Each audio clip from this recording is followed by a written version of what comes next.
Hello guys, Assalamualaikum. Welcome back to my channel Annu's Kitchen Lab. അപ്പോൾ ഞാൻ ഇന്ന് വന്നിട്ടുള്ളത് Ferrerorocherന്റെ jarcakeന്റെ റെസിപ്പി ആയിട്ടാണ്. അപ്പോൾ എല്ലാ കൂട്ടുകാരും എന്തായാലും ഫുൾ ആയിട്ട് കണ്ടുനോക്കുക, എന്നിട്ട് ട്രൈ ചെയ്തിട്ട് ഫീഡ്ബാക്കും അറിയിക്കുക. പിന്നെ ആദ്യമായിട്ട് Annu's Kitchen Lab കാണുന്നുണ്ടെങ്കിൽ ഒന്ന് സബ്സ്ക്രൈബ് ചെയ്യുക, അതിന് തൊട്ടിപ്പുറത്തെ ബെല്ലൈക്കണിലുള്ള ഓൾ എന്ന ഓപ്ഷൻ കൂടെ നിൽക്കുക. പിന്നെ എൻ്റെ വീഡിയോ ഇഷ്ടപ്പെട്ടാൽ ലൈക്ക് ചെയ്യാനും ഷെയർ ചെയ്യാനും കമൻറ്റ് ചെയ്യാനും മറക്കരുത് കേട്ടോ. അപ്പോൾ നമുക്ക് വേഗം റെസിപ്പിയിലേക്ക് കടക്കാം. അപ്പോൾ ഞാൻ ഓൾറെഡി ചോക്ലേറ്റ് കേക്കിൻ്റെ വീഡിയോ അപ്ലോഡ് ചെയ്തിട്ടുണ്ടായിരുന്നു, കാണാത്തവർ എന്തായാലും കണ്ടുനോക്കാം. അപ്പോൾ ഞാൻ നിങ്ങൾക്ക് വേണമെങ്കിൽ പെട്ടെന്നൊന്ന് പറഞ്ഞുതരാം കേട്ടോ. ഞാനിവിടെ ഡ്രൈ ഇൻഗ്രീഡിയൻസ് ആയ മൈദ, ബേക്കിംഗ് സോഡ, ബേക്കിംഗ് പൗഡറും കൊക്കോ പൗഡറൊക്കെ അരിച്ചെടുത്തിട്ടുണ്ട്. പിന്നെ 3 മുട്ട നന്നായിട്ട് ബീറ്റ് ചെയ്ത് പൊന്തി വന്നതിന് ശേഷം 1 കപ്പ് പഞ്ചസാര പൊടിച്ചതും 1 ടീസ്പൂൺ വനീല എസൻസ്, ബട്ടർ എസൻസും മിൽക്ക് എസൻസും കൂടിയിട്ട് 1 ടീസ്പൂൺ ഒഴിച്ചെടുക്കാം. അപ്പോൾ ചില ആൾക്ക് മുട്ട ചോയ്ക്കുന്ന അങ്ങനത്തെ ഒരു പ്രോബ്ലം ഉണ്ടാവും. അപ്പോൾ ഈ ഒരു എസൻസ് ഒഴിക്കുകയാണെങ്കിൽ അങ്ങനെ ഉണ്ടാവില്ല കേട്ടോ. ഇനി 1/4 കപ്പ് സൺഫ്ലവർ ഒഴിച്ചിട്ട് നന്നായിട്ട് ബീറ്റ് ചെയ്തെടുക്കാം.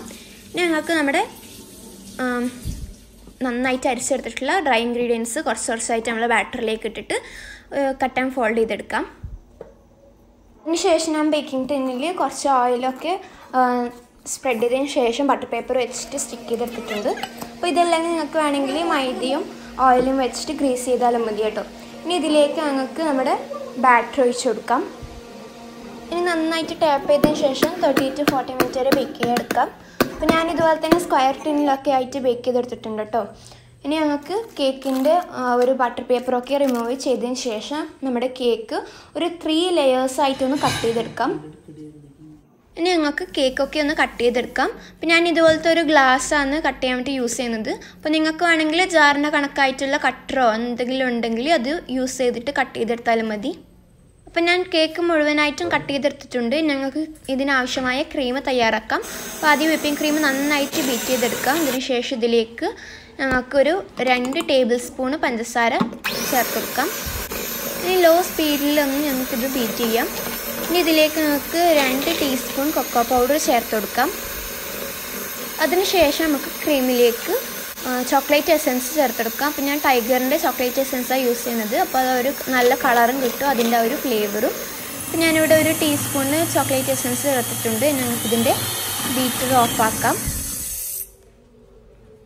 ഇനി ഞങ്ങൾക്ക് കേക്ക് സോക്ക് ചെയ്യാൻ വേണ്ടിയിട്ട് ഒരു സിറപ്പാണ് തയ്യാറാക്കി എടുക്കേണ്ടത്. അപ്പോൾ ആദ്യം ഒരു ബൗളിലേക്ക് ഞങ്ങൾക്ക് ഒരു 2 ടേബിൾ സ്പൂണ് ന്യൂട്ടെല്ല ഒഴിച്ച് കൊടുക്കാം. അപ്പോൾ ന്യൂട്ടെല്ല ഉണ്ടാക്കുന്ന ഒരു വീഡിയോ ഞാൻ ഇതിനു മുമ്പ് അപ്ലോഡ് ചെയ്തിട്ടുണ്ടായിരുന്നു, കാണാത്തവർ എന്തായാലും പോയി കണ്ടുനോക്കാം. അപ്പോൾ നിങ്ങൾക്ക് വേണ്ടിയിട്ട് ഞാൻ ഡിസ്ക്രിപ്ഷൻ ബോക്സിൽ ലിങ്ക് കൊടുക്കാം കേട്ടോ. ഇനി ഇതിലേക്ക് ഞങ്ങൾക്ക് ഒരു 1/2 ടേബിൾ സ്പൂണ് വെള്ളം ചേർത്തിട്ട് നന്നായിട്ടൊന്ന് മിക്സ് ചെയ്ത് കൊടുക്കാം. അപ്പോൾ സോക്കേണ്ട സിറപ്പ് ഇവിടെ റെഡി ആയിട്ടുണ്ട്. ഞങ്ങൾക്ക് ഹാസൽനട്ട് വേണം, അതൊന്ന് ജസ്റ്റ് കുറച്ച് മാത്രം ഒന്ന് ക്രഷ് ചെയ്തെടുക്കാം. ഞാനിവിടെ ക്രഷ് ചെയ്തെടുത്തിട്ടുണ്ട്.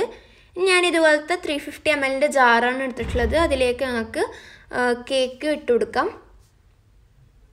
അപ്പോൾ കേക്ക് നന്നായിട്ട് സോക്ക് ചെയ്തതിന് ശേഷം നമുക്ക് ക്രീം ഇട്ടെടുക്കാം. അപ്പോൾ ഞാനിവിടെ ബീറ്റ് ചെയ്തിട്ടുള്ള നമ്മുടെ ക്രീം പൈപ്പിംഗ് ബാഗിലാക്കിയിട്ട് എടുത്തിട്ടുണ്ട്. അപ്പോൾ ഈസി ആയിട്ട് നമുക്ക് ചെയ്യാൻ പറ്റും കേട്ടോ. പൈപ്പിംഗ് ബാഗിലാകുമ്പോൾ നമുക്ക് ഒരു ലെയർ പോലെ ആയിട്ട് ക്രീം ഇട്ട് കൊടുക്കാം. അപ്പോൾ ഞാനിവിടെ ക്രീം ഇട്ട് കൊടുത്തിട്ടുണ്ട്. ഇനി ഇതിലേക്ക് ഞങ്ങൾക്ക് ഇപ്പോൾ ക്രഷ് ചെയ്തെടുത്തിട്ടുള്ള ഹാസൽനട്ട്സ് ഇട്ട് കൊടുക്കാം. അപ്പോൾ ഇത് കഴിക്കുന്ന സമയത്ത് കടിക്കുമ്പോൾ നല്ല ടേസ്റ്റ് ആയിരിക്കും കേട്ടോ.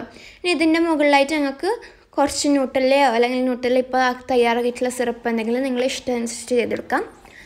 ഇനി ഞങ്ങൾക്ക് അടുത്ത ലെയർ കേക്ക് ഇട്ട് കൊടുത്തിട്ട് നന്നായിട്ടൊന്ന് സോക്ക് ചെയ്തെടുക്കാം. അപ്പോൾ നമ്മൾ ഇപ്പോൾ ചെയ്ത അതേ പ്രോസസ്സ് തന്നെ ക്രീം ഇട്ട് കൊടുക്കുക, എന്നിട്ട് കടിക്കാൻ വേണ്ടി കുറച്ച് നട്ട്സ് ഇട്ട് കൊടുക്കാം. ശേഷം 3rd ലെയർ കേക്ക് വെച്ച് കൊടുത്തിട്ട് നന്നായിട്ടൊന്ന് സോക്ക് ചെയ്തെടുക്കാം. അപ്പോൾ ഇതിൻ്റെ മുകളിലായിട്ട് ഞാൻ സാധാരണ പോലെ ക്രീം ഇട്ട് കൊടുക്കുകയല്ല ചെയ്യുന്നത്. അപ്പോൾ ഒരു നോസിൽ വെച്ചിട്ടാണ് ക്രീം ഇട്ട് കൊടുക്കുന്നത്. അപ്പോൾ ഒരു പൈപ്പിംഗ് ബാഗിലേക്ക് ഞങ്ങൾക്ക് നോസിലിട്ട് കൊടുക്കാം. അതിനുശേഷം നേരത്തെ യൂസ് ചെയ്യുന്ന ആ പൈപ്പിംഗ് ബാഗ് ഇതിൻ്റെ ഉള്ളിലായിട്ട് ഞാൻ ഇറക്കി കൊടുത്തിട്ടാണ് പൈപ്പ് ചെയ്തെടുക്കുന്നത്. അപ്പോൾ ടോപ്പിൽ ഡെക്കറേറ്റ് ചെയ്യുന്ന സമയത്ത് ഈ ഒരു നോസിൽ തന്നെ യൂസ് ചെയ്യണമെന്നില്ല. അപ്പോൾ നിങ്ങൾക്ക് ഇഷ്ടമുള്ള ഏതെങ്കിലും നോസിൽ യൂസ് ചെയ്തിട്ട് മുകളിൽ ഡെക്കറേറ്റ് ചെയ്ത് കൊടുക്കാം. അപ്പോൾ ഇതുപോലത്തെ ഞങ്ങൾക്ക് 2 ജാറും ഡെക്കറേറ്റ് ചെയ്തെടുക്കാം. ഇനി ഇതിൻ്റെ മുകളിലായിട്ട് ഞാൻ കുറച്ച് ന്യൂട്ടെല്ല ഒഴിച്ചെടുക്കുന്നുണ്ട്. പിന്നെ ഫെററോറോച്ചറിൻ്റെ മിഠായി കൂടി ഇട്ട് കൊടുക്കുന്നുണ്ട് കേട്ടോ. അപ്പോൾ ഈ ഒരു 1 കിലോ കേക്ക് വെച്ചിട്ട് ഞങ്ങൾക്ക് 2 ജാർ മാത്രമേ ഞാൻ കാണിച്ചിരുന്നുള്ളൂ. ഏകദേശം ഒരു 6 ജാറെങ്കിലും നമുക്ക് തയ്യാറാക്കി എടുക്കാൻ പറ്റും. അപ്പോൾ എല്ലാവർക്കും എൻ്റെ ഈ ഒരു വീഡിയോ ഇഷ്ടപ്പെട്ടെന്ന് വിചാരിക്കുന്നു. അപ്പോൾ എല്ലാവരും ലൈക്ക് ചെയ്യാനും ഷെയർ ചെയ്യാനും കമൻറ്റ് ചെയ്യാനും മറക്കരുത്. അപ്പോൾ എന്തായാലും ട്രൈ ചെയ്ത് നോക്കുക, എന്നിട്ട് ഫീഡ്ബാക്ക് അറിയിക്കുക. പിന്നെ പുതിയ റെസിപ്പീസുമായിട്ട് അടുത്ത വീഡിയോയിൽ കാണാം. അതിലേക്കും സ്റ്റേ ട്യൂൺഡ്. അസ്സലാമു അലൈക്കും.